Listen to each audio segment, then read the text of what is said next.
Presidente Álvaro Uribe, buenos días. Mire, se está más gallito que usted, ¿no? Julio, buenos días, mi saludo. Espera un momentico, me pongo aquí unos audífonos a ver si la comunicación funciona bien. ¿No? Está perfecta la comunicación. Le decía, bueno, este está más gallito que usted, presidente. ¿Quién, hombre? César Gaviria. No se preocupe, hombre, que yo ya con este pelo blanco, abuelo y eso, ya más que gallito soy gallina. Presidente, de alguna manera los hechos, tal vez no en el tiempo, pero sí en las consecuencias, le dieron la razón, presidente. Julio, miren, yo sobre esto tengo dos etapas. Hasta la sentencia de 2012 dije, hay que respetar un consenso nacional que es el acatamiento a los órganos jurídicos internacionales, una unanimidad de la Comisión Asesora, un acatamiento al Pacto de Bogotá, que era un pacto sacrosanto en Colombia y que yo no lo podría haber denunciado porque habría sido necesario denunciarlo antes de noviembre del 2000 y yo llegué en el 2007, en el 2002. Cuando conocí la sentencia de 2012 dije, ¿cuál tradición jurídica de Colombia si no la respetan? Con esta sentencia ilegal, inconsistente, despojo, que es una afrenta a la tradición jurídica de Colombia. Entonces, desde ese momento dijimos nosotros que Colombia debía rechazar el fallo y no aceptar ninguna competencia en la Corte. En estos años me he reunido 2 veces con la señora canciller, he hablado con ella por teléfono. La última vez que nos reunimos fue este martes en la presidencia del Senado, con todos los partidos. Me he reunido 2 veces con los asesores del gobierno, he hablado con ellos por teléfono. Yo les expresé en privado todas las discrepancias sobre la decisión de ellos de presentar excepciones previas y sobre el contenido de esas excepciones. Y lo repetí prudente, pero claramente en la reunión del martes. Por haber una constancia que dejamos en el Senado en el 2014, dijimos, ya que nosotros no estamos de acuerdo, pero ya que el gobierno va a entrar en estas nuevas demandas de Nicaragua, proponiendo unas excepciones, por lo menos debe anticipar que no acepta ninguna competencia de la Corte, que no acepta ningún fallo que afecte los derechos soberanos de Colombia al este del Meridiano 82. Entonces hemos dicho, es preferible 80, 100 años de tensiones diplomáticas que entregar 1 milímetro de esa soberanía. Aquí estamos ante lo siguiente, o claudicar ante los fallos ilegales o defender la soberanía. ¿Por qué? Muy importante decirle esto y lo voy a repetir. Ahora voy a una universidad y lo voy a repetir allí, porque esta es una soberanía no ficticia. La soberanía de Colombia en el archipiélago en su conjunto, en sus islas, islotes, cayos y mares, es una soberanía histórica, una posesión que emana de una posesión pacífica e ininterrumpida y de títulos de la corona española. Colombia no llegó allí como un invasor, más aún Colombia iba hasta la costa de Nicaragua. Generosamente en 1930 Colombia, observando que Nicaragua la habían dejado confinada al Pacífico, que ya tenía un bordecito en el Caribe, pero no más. Colombia dijo, bueno, entonces que ese archipiélago de maíz nosotros que era de Colombia, nosotros reconocemos que es de Nicaragua. Entonces aquí lo que hay que hacer hoy es escoger el camino de seguir, sobre pretexto de no ser confrontacionales en relaciones internacionales, etcétera, todo lo que ha dicho ese gobierno, seguir esperando que desgajen el mar de la patria o hacer valer la soberanía de la patria. Nosotros desde el 2012 dijimos no se puede seguir corriendo estos riesgos.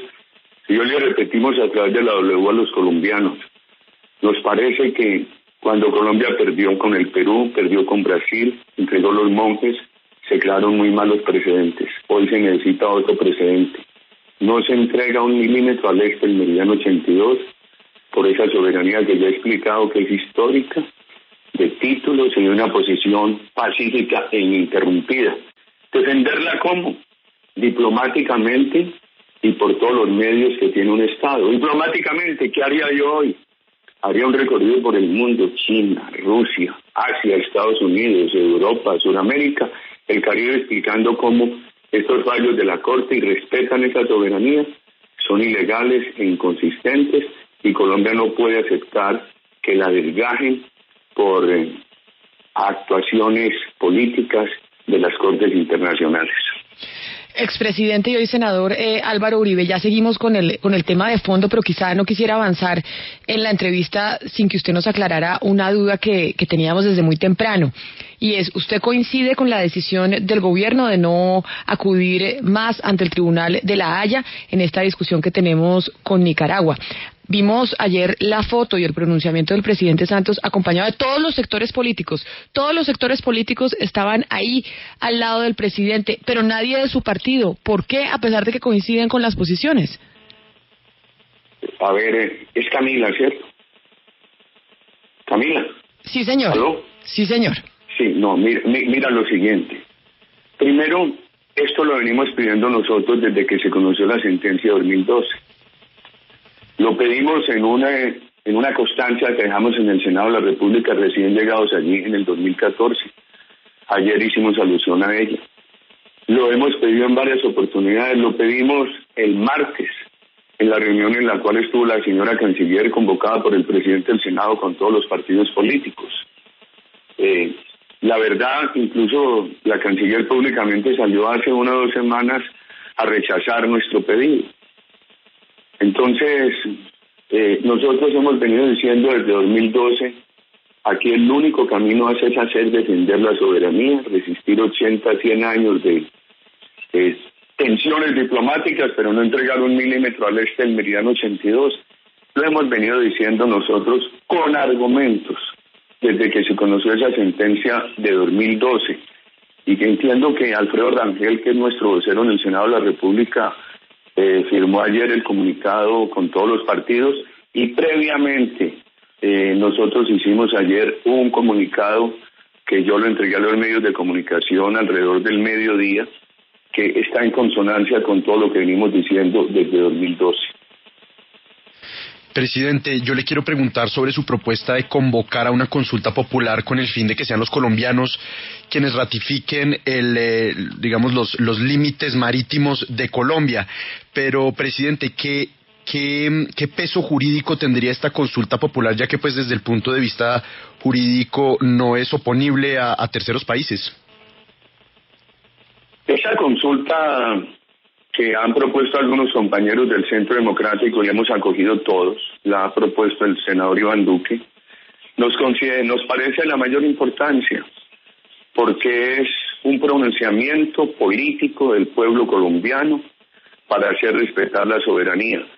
Es reforzar el mandato por la vía política, la obligación jurídica del gobierno de hacer respetar la soberanía. Ojalá se convoque a esa consulta. Le quiero hacer la misma pregunta que le hacía al expresidente Gaviria y que quizá lo molestó un poco, y es si este desconocimiento de un tribunal internacional al que pertenecemos y decidimos comparecer con una defensa durante años, no es un mal ejemplo internamente para los colombianos en cierta medida, porque querría decir que cuando no nos gusta el fallo de un tribunal, incluso aquí en Colombia, entonces simplemente lo desconocemos. ¿No es un mal ejemplo para la ciudadanía, expresidente Uribe, desconocer los fallos y decir que podríamos hacer exactamente lo mismo aquí en nuestro país? Camila, primero déjeme hacerle una aclaración. Yo soy recio muchas veces en la respuesta, pero créame que nada que usted me pregunte me molesta. Yo recibo esas preguntas con mucho respeto. A ver, Camila, veamos qué es lo que estamos defendiendo. Colombia, nosotros dijimos, decir que no se acuda a la Corte, porque yo recuerdo haberle dicho al doctor Carlos Gustavo Arrieta, hombre, no acudan ni a presentar excepciones previas. Y le refuté las excepciones y dije lo mejor es desconocer estas nuevas demandas de Nicaragua y rechazar el fallo de 2012. Usted dice que eso puede ser un mal ejemplo que rompe la tradición jurídica. Es que la tradición jurídica de Colombia no la ha roto Colombia, la ha roto la Corte. Que por ninguna circunstancia la Corte debió irrespetar unos derechos soberanos que no son derechos ganados de la guerra ni de invasiones. Colombia nunca ha sido invasor. son derechos ganados de una posesión histórica, pacífica, ininterrumpida, de unos títulos de la corona española. Entonces, cuando se trata de defender ese tipo de posesiones y hay unas cortes que se equivocan por X o Y razones, toca hacer prevalecer la legitimidad de la soberanía sobre la ilegitimidad de los fallos. Lo que hay que hacer es explicar esto muy pedagógicamente a todos los sectores nacionales e internacionales. Señor presidente, me llama mucho la atención la frase suya.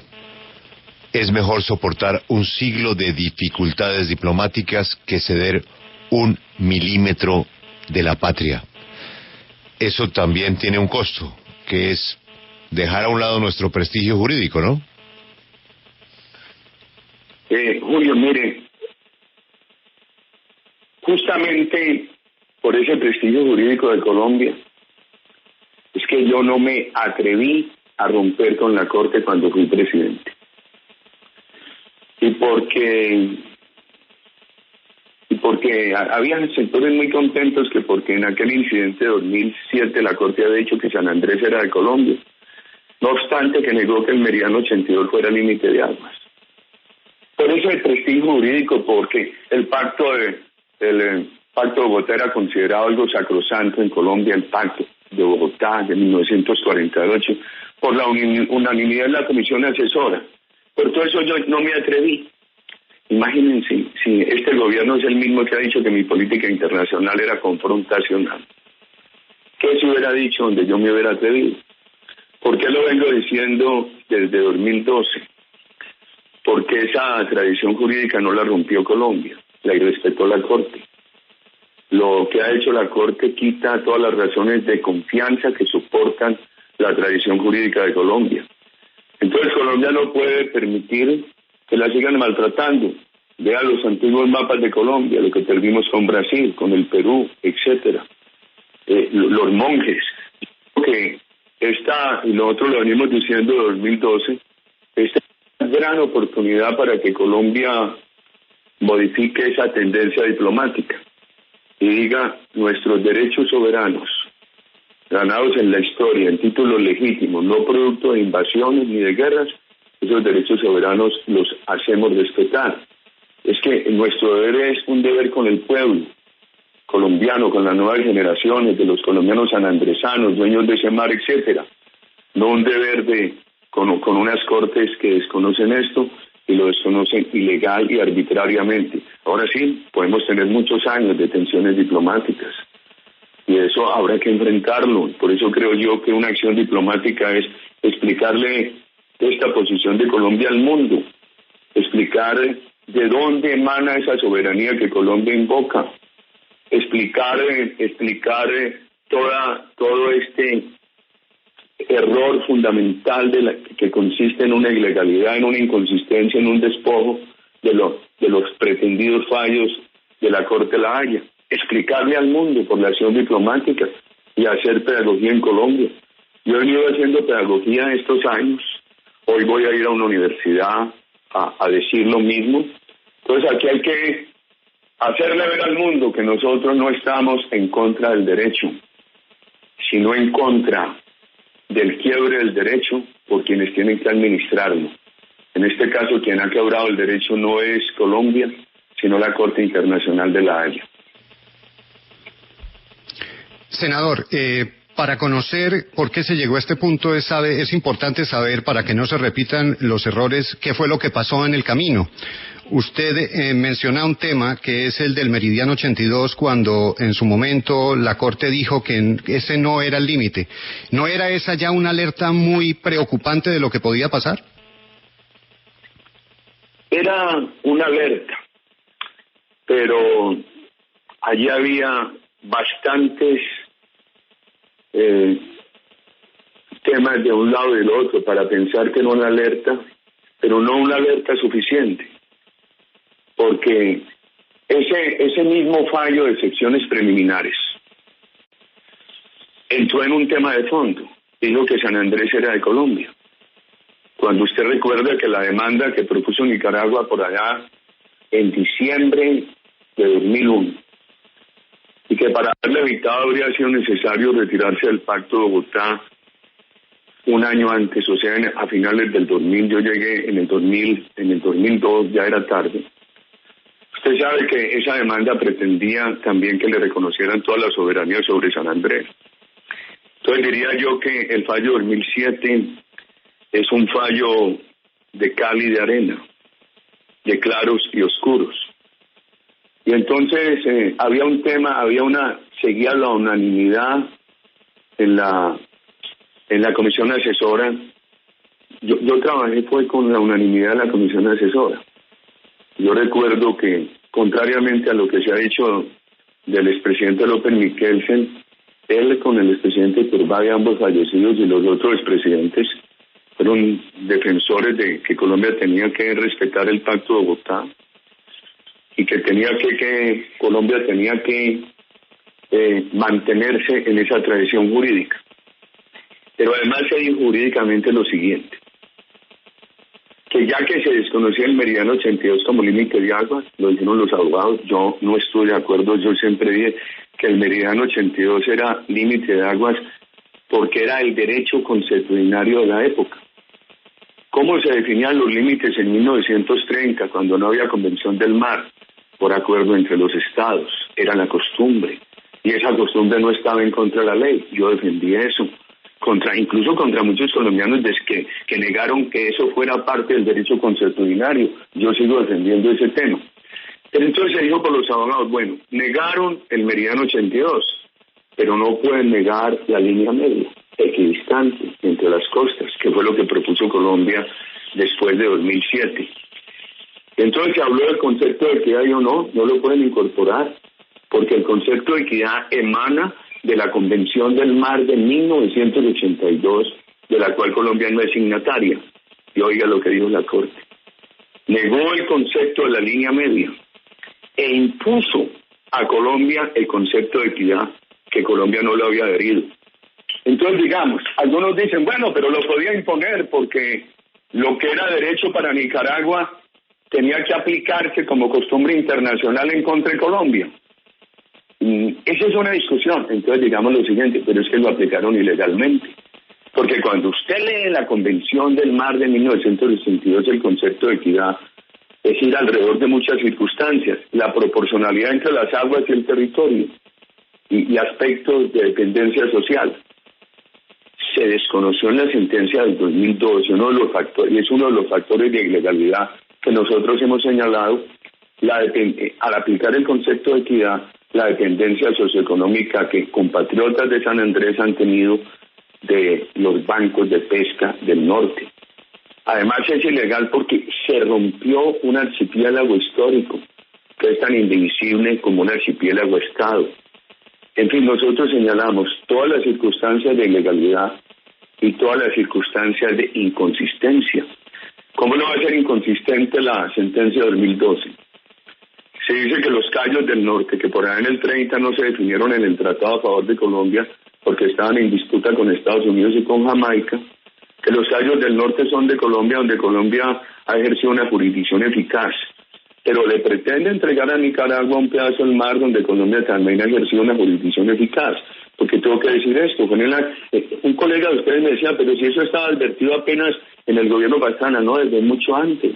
Recuerden que cuando ascendió la Junta Sandinista al poder, dictó un decreto de Estado desconociendo el Tratado del 30, y por ahí en el 69 pretendieron adjudicar unas concesiones en el mar colombiano, y eficazmente la Cancillería colombiana, regida por el expresidente López Michelsen en el gobierno del doctor Carlos Lleras, la Cancillería colombiana por la vía diplomática se opuso eficazmente. Entonces nosotros hemos dicho, la efectividad que llaman no es solamente de barcazas, también es de acciones diplomáticas.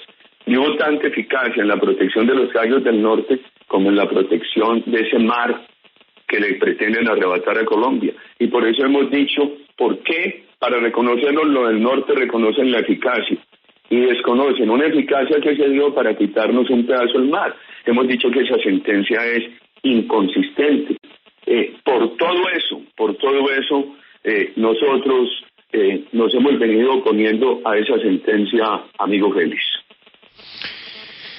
Señor presidente, a veces uno piensa con el deseo, pero han pasado algunos hechos que de alguna manera le envían señales a los colombianos. Usted tiene posiciones muy firmes, muy sólidas, que tienen un inmenso respaldo popular sobre el proceso de paz. Hay un desacuerdo evidente, pero en el desacuerdo uno comienza a observar unos puntos de acuerdo. Primero, su sugerencia de las zonas de ubicación, que fue acogida por el gobierno nacional y reconocida su autoría por su sugerencia. Luego, yo no sé si la leí mal, pero me pareció que la reunión con la señora canciller en el desacuerdo terminó bien. Y hoy le escucho, presidente, con un tono muy firme, como siempre, pero también rodeando de alguna manera la decisión que ha tomado el señor presidente. ¿Estoy simplemente pensando con el deseo, presidente? Debo referir al último tema.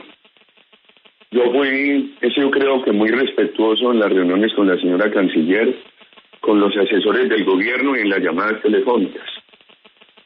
Pero ellos siempre estuvieron en desacuerdo con nosotros, hasta ayer. Yo ayer definí qué comunicado sacamos. ¿Un comunicado patriótico de defensa de la soberanía?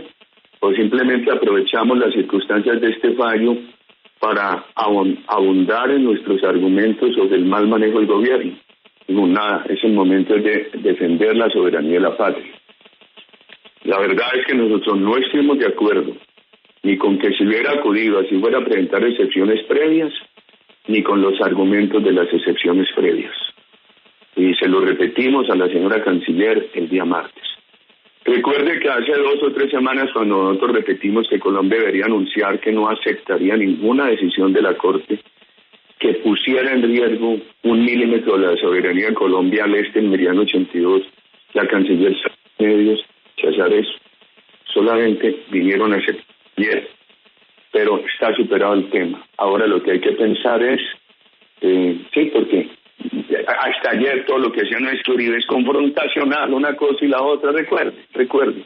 Pero superemos ese tema. Lo importante ahora es que Colombia se prepare para defender su soberanía, con pedagogía en la diplomacia y con todas las acciones que el Estado puede acometer derivadas de la Constitución. Segundo tema, el proceso de paz, las zonas de concentración. Nuestra propuesta inicial, hombre, no empiecen el diálogo sin que la FARC se concentre. Porque si la FARC se concentra en un área y hay vigilancia y se compromete a no delinquir, cualquier delito fuera de esa área no puede ser imputable a la FARC. Miren ustedes cómo han crecido los delitos, la extorsión, el narcotráfico. Julio volvió a los niveles anteriores al Plan Colombia, con una diferencia. Antes los narcotraficantes eran deslegitimados por los gobiernos, ahora el gobierno legitima al principal cartel, que es la FARC. Antes no había este problema de drogadicción, ahora es creciente en Colombia. Antes no había impunidad, ahora el gobierno le ha aceptado a la FARC que no lo extraditan, que no va a la cárcel y le enciman elegibilidad. Las zonas de concentración como las aprobaron ahora, nosotros creemos que tardíamente, pero ojalá eso se aplique.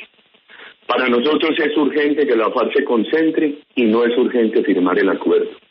Si la FARC se concentra, denle allí en la zona de concentración todas las garantías, pero que ellos le den la garantía al país de no delinquir, de no seguir delinquiendo. Es que esto con 159.000 hectáreas de coca, el país vuelve a un momento muy difícil. Vamos a volver entonces a la economía ficticia en narcotráfico, la agricultura mal, la industria mal y el país creciendo con el dinero del narcotráfico ficticiamente. A mí me parece eso muy grave desde todos los puntos de vista, que se concentre la FARC, que no delinca y con paciencia bregue a enmendar errores que están incluidos en los acuerdos. Yo, para no volver a repetir todos los errores que la W ha sido generosa conmigo para escucharme, déjenme decirles esto. En mi concepto, el acuerdo por el nivel de impunidad es insostenible. Sí. Las leyes de punto final de Argentina y Chile han sido derogadas. La de El Salvador de 1992 inaplicada. A pesar de esa ley, hace 20 días metieron a la cárcel a unos salvadoreños por el asesinato de una religiosa que ocurrió antes de los acuerdos de 1992, cuando se supone que todo eso estaba superado. Mentiras. Sí. Esos niveles de impunidad se caen. Y el gobierno nacional ha dicho, no, es que aquí no hay impunidad porque les atroce. Claro que hay impunidad, mire lo del narcotráfico, el asesinato de soldados y policías, el secuestro, eso tiene impunidad reconocida, abierta.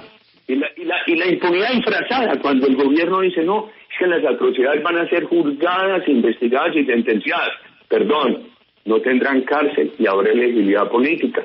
Eso termina cayéndose, más temprano o más tarde. ¿Y quiénes van a pagar el plato? Los militares y policías. Porque entonces la FARC al poder y los militares y policías a la cárcel, no obstante que ahora les alegran los oídos. Sí. Presidente, ha sido usted muy amable por compartir con nosotros sus opiniones sobre esta decisión del gobierno nacional que usted apoya sobre el tema de La Haya y el litigio con Colombia. Gracias por su tiempo y aprovecho para desearle un muy buen día. A ustedes muchas gracias, amigos de la W. Gracias.